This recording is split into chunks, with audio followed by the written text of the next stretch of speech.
ESPN 9 news आप देख रहे हैं। आपके साथ मैं हूं अक्षय अग्रवाल।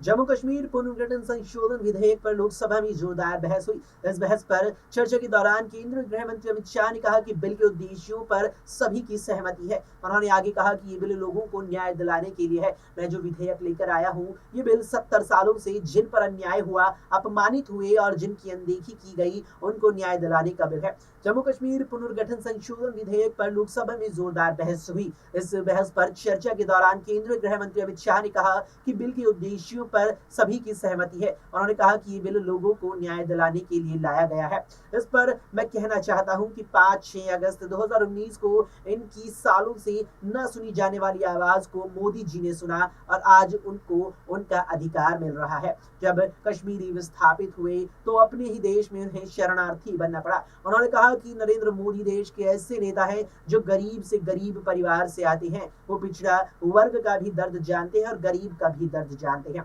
इस बिल के जरिए आतंकवाद की भयावह त्रासदी झेले लोगों को मजबूती मिलेगी। अपने ही देश विस्थापित होकर अपने वतन से उखड़ कर रहे उनको अधिकार और मजबूती के लिए ये बिल लाया गया है। अमित शाह ने आगे कहा कि आतंकवाद की वजह से 46,631 परिवार और 15,07,967 लोग अपने राज्य अपने शहर छोड़कर विस्थापित हुए।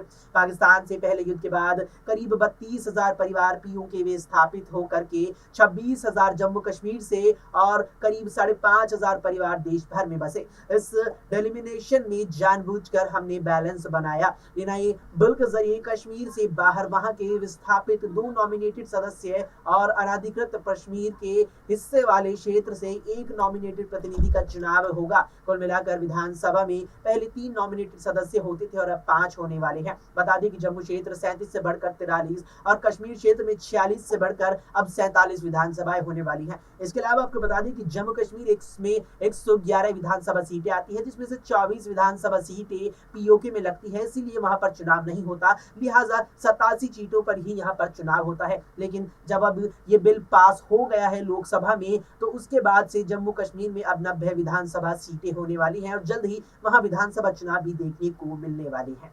फिलहाल के लिए इस वीडियो में इतना ही। देश और दुनिया की तमाम खबरों के लिए आप देखते रहें एसपीएन 9 न्यूज।